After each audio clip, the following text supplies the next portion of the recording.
In the middle of a snowstorm, my mother locked me and my daughter out on the balcony. "Freezing might teach you gratitude," she snapped. I held my child tight and waited. 40 minutes later, someone knocked. When she opened the door, she let out a gasp so loud it woke the neighbors. She slammed the door and locked it before I even realized what was happening.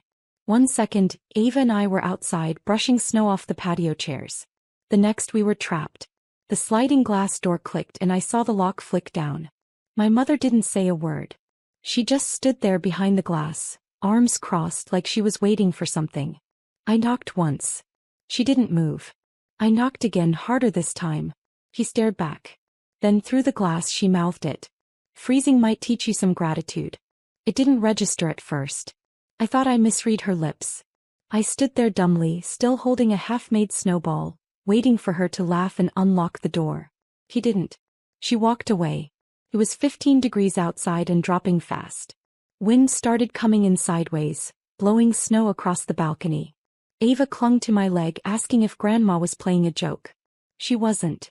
The cold hit my face like a slap. I had my coat, but Ava was just in a hoodie. I pulled her onto my lap and wrapped her in my jacket the best I could. My phone, my keys, everything was inside on the kitchen counter. My mother had seen it. I know she had. She always watches everything. It had started earlier that morning. We were sitting at breakfast, Ava picking marshmallows out of her cereal, and Mom brought it up like it was the most natural thing in the world. "You should ask Mark for the money. Jenna's been waiting long enough." I thought she was joking. Jenna hadn't worked a full-time job in her life. Her last car was a birthday gift from Mom and lasted 5 months before she rolled it into a ditch during a weekend trip with some guy named Trev. I told her no. Calmly, respectfully. Mark and I had bills, a mortgage, and a kid to raise. He wasn't her personal ATM. Jenna's mess wasn't ours to clean up. It wasn't even about the car. It was about Mom wanting me to keep playing my part. The responsible daughter. The one who kept the rest of the family from collapsing. I'd been doing it for years. Mom went silent for a few minutes. Then she got up and started doing the dishes like I wasn't there. By the time she locked us on the balcony, I think she'd already decided. Ava was shivering. I tucked her closer into my coat and tried not to panic. I didn't want to scare her, but my fingers were going numb and my legs were already burning from the cold. I counted minutes in my head. We must have been out there for at least 30. No one walked by. No one looked up. Her balcony faced the back of the house, hidden from the street. No one could see us. I picked up a flower pot and tried to break the glass. It bounced off like a toy. The windows were double pane, thick. Soundproof. She'd had them installed after the divorce. When I looked back in, she was sitting on the couch watching TV. The volume was up loud. She didn't glance at us once. I don't know how long passed after that. Ava eventually fell asleep in my lap. Her lips were pale and her fingers ice cold. I held her tight, trying not to cry. Then came the knock. It was sharp. Firm. From the front door. I heard it echo through the house. My mother stood up, confused, and walked out of view. I couldn't see who was at the door. I only saw her face when she opened it. It twisted instantly. She gasped so loud I heard it through the wall. Then she screamed. And that's when I knew. Mark had come. And he hadn't come alone. When the balcony door finally opened, it wasn't my mother standing there. It was Mark. He didn't speak. He pulled Ava out of my arms, wrapped her in his jacket, and rushed her into the house. I followed, my legs stiff from the cold, heart still hammering from what had just happened. Inside, the lights were blinding. The sudden heat made my skin sting. My mother stood frozen in the hallway, staring past us. Behind her were 2 officers. One was already asking her questions. Mark must have broken every speed limit getting here. I had no idea how he figured out something was wrong, until I saw the missed calls on the house phone. I'd used it once while she was in the bathroom, barely had time to say 10 words before she ripped the cord out of the wall. Apparently that was enough. Mark had called the police before he even left the driveway. My mother was trying to play it down now. She kept repeating that she was just trying to teach me a lesson. That we weren't in danger. That it was only 40 minutes and we were dressed warm. One of the officers asked her if she realized how fast hypothermia sets in for a 5-year-old. She didn't answer that one. I sat on the couch holding Ava close while Mark knelt next to us. The officers talked to me separately, asked if I wanted to press charges. I didn't answer. Not then. I couldn't even think straight. My own mother had locked me and her granddaughter outside in the middle of a snowstorm, and she was standing 10 feet away acting like she'd just forgotten to take something out of the oven. After an hour they let her go with a warning. One of the officers told her they'd be writing a report, that someone from social services might follow up. She just nodded and looked down like a child being scolded. We packed our things and left that night. In the car Mark didn't say much. Ava had fallen asleep again, wrapped in his coat. I stared out the window as we drove down the icy roads, past the same neighborhoods I grew up in, all glowing warm behind curtains and lit porches. When we got home I tucked Ava into her own bed. Mark handed me tea and asked if I was okay. I wasn't. Not even close. The next morning I woke up to 5 missed calls and a 2-paragraph message from my sister. It started with, "What did you do to Mom?" and ended with, "You're always trying to ruin this family." That was the moment I realized they were never going to change. So I made a decision. I wasn't going to play the quiet daughter anymore. I wasn't going to be the one holding things together while everyone else tore them apart. I blocked my sister. I sent my mother one message, short, clear, final. "We're done." But I wasn't even close to finished. 3 days passed before she showed up at our front door. It was early, still dark out. I saw her through the peephole, standing there in a winter coat with her hair unbrushed, holding a grocery bag like that would somehow make things normal again. Mark was already up, standing behind me. I didn't open the door. I just said, "You need to leave." She didn't move. I could hear her breathing through the wood. Then she said, "I'm your mother." Like that was supposed to erase what she did. Mark called out that if she didn't go, we'd call the police again. That got her to leave. She didn't say anything else. Just turned and walked down the driveway. The bag she left behind was full of canned soup, a coloring book and a note for Ava. I threw it in the trash. It would have ended there if Jenna hadn't decided to start her campaign. She started texting me from different numbers. Left voicemails. One of them went on for almost 4 minutes, her voice cracking with fake emotion, accusing me of tearing apart the family and abandoning the only parent we had left. Then she posted about it on Facebook. Not the truth, of course. Her version. "Amelia's going through something right now. Please pray for her. She's trying to punish our mother for not giving her money. She left Mom crying in the snow." People started commenting. Some agreed. Some didn't. But none of them knew what really happened. Because I'd never told anyone. I'd always protected our mess from leaking outside. Not this time. I posted one sentence.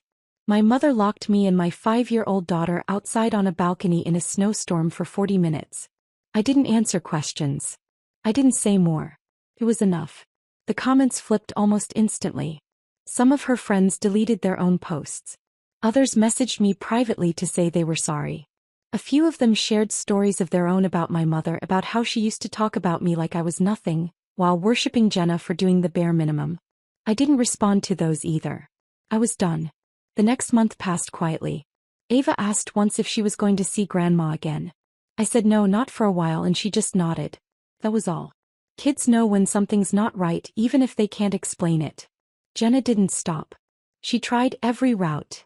Messages through friends, a letter dropped in our mailbox, even contacting Mark's sister. Nothing worked. Then she vanished. 2 weeks later I found out why. She'd moved. Out of state. Some guy in Florida. No goodbye, no forwarding address, not even a message to Mom. I found out from a neighbor who still talked to her on Instagram. Mom was alone. And the phone call came not long after that. It was a Tuesday. Mark was at work. I was folding laundry. The number was local, but I didn't recognize it. When I answered, it wasn't her. It was a doctor.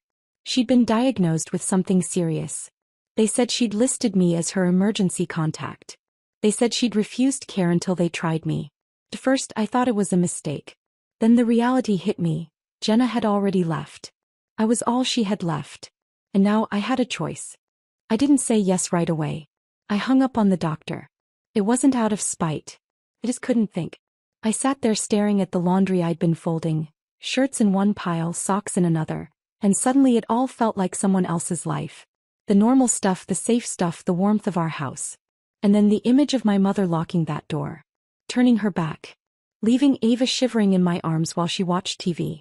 I picked up the phone again twice that night. Put it down both times.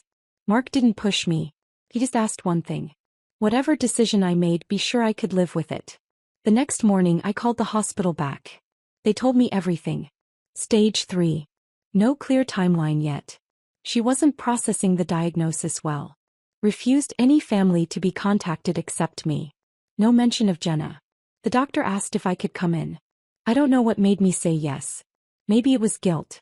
Maybe it was curiosity. Or maybe I just needed to see her. To see if she would even acknowledge what she did. I didn't tell Ava where I was going. I said I had errands. Mark watched her for the afternoon. Walking into that hospital room felt like stepping into a different life. She looked smaller. Older. Her hair was thinner. Her skin had that dullness to it that only comes after months of pretending you're fine when you're falling apart. She smiled when she saw me. Like I'd just come back from a trip. Like nothing had happened. I didn't smile back. She started talking right away. About the food, the nurses, how cold it was at night. I didn't interrupt. I just waited. Eventually she ran out of things to ramble about. Then she looked at me and said it. I don't remember everything I said on the balcony. I stared at her. He kept going. Said she'd been stressed. Said she thought I was being ungrateful. Said it was only meant to be a few minutes.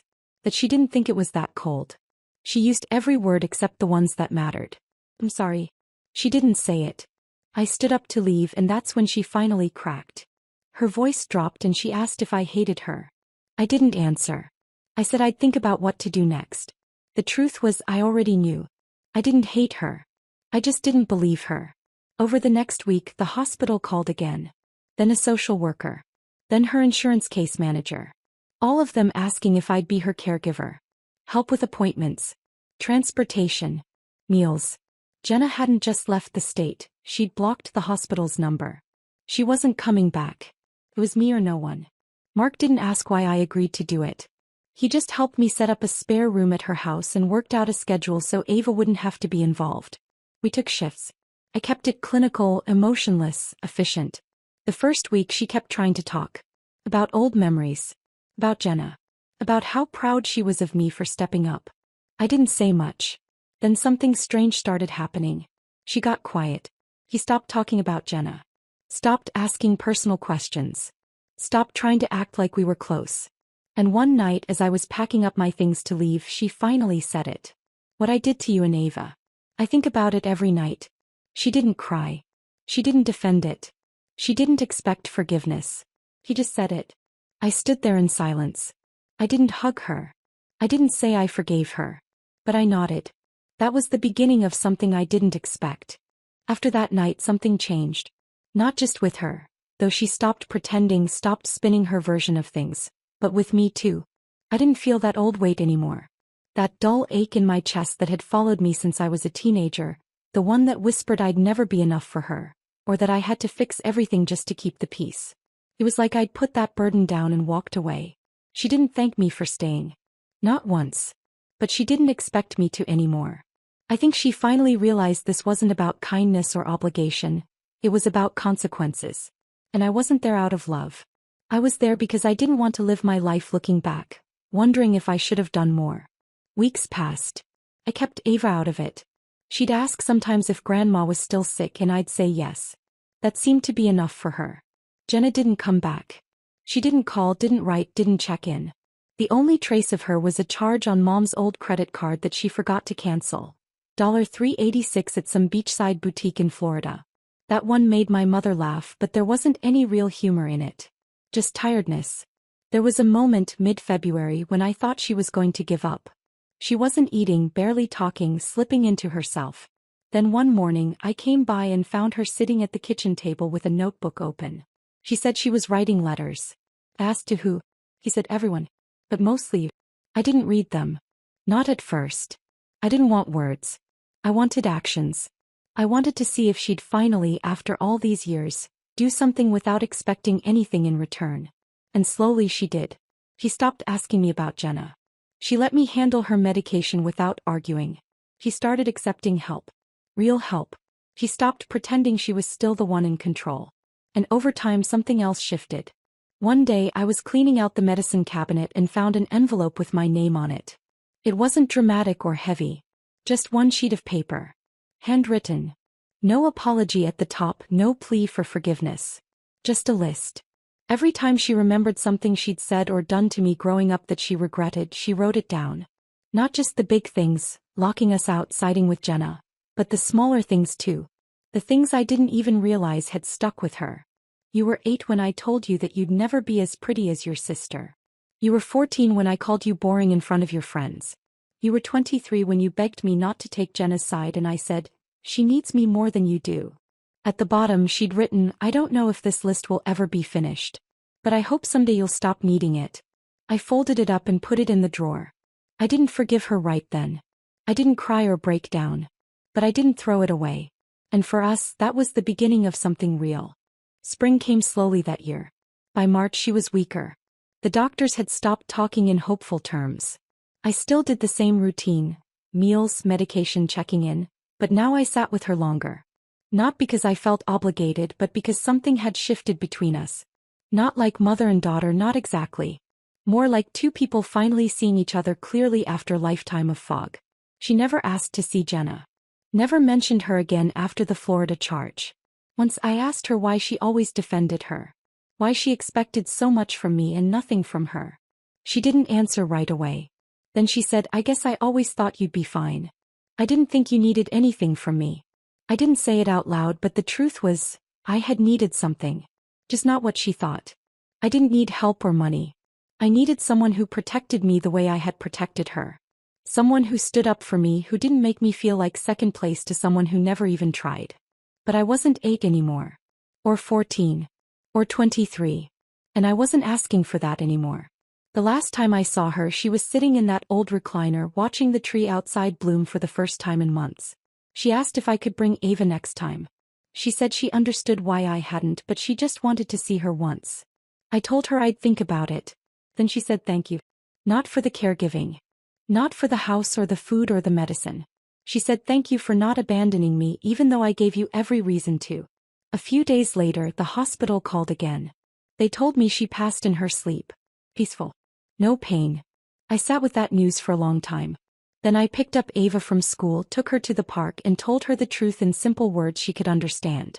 She asked if Grandma was in the stars now. I said maybe. At the house, I found the letters she'd been writing. One for me. One for Ava. One for Mark. Even one for Jenna, though I doubted she'd ever read it. I sat at the kitchen table and read mine. There was no drama in it. No big revelation. Just a quiet acknowledgement of the damage. And a line I didn't expect. I never deserved your love, but you gave me something better, your honesty. He was right. I hadn't loved her in the way daughters usually do. Not for a long time. But I'd given her the truth. I'd stopped hiding the parts that hurt just to keep the peace. And in the end, that was what changed everything. At the funeral, it was just a small group. Mark stood beside me. Ava held my hand. Jenna didn't show. When it was over, I didn't cry. I didn't speak. I just stood there breathing in the spring air.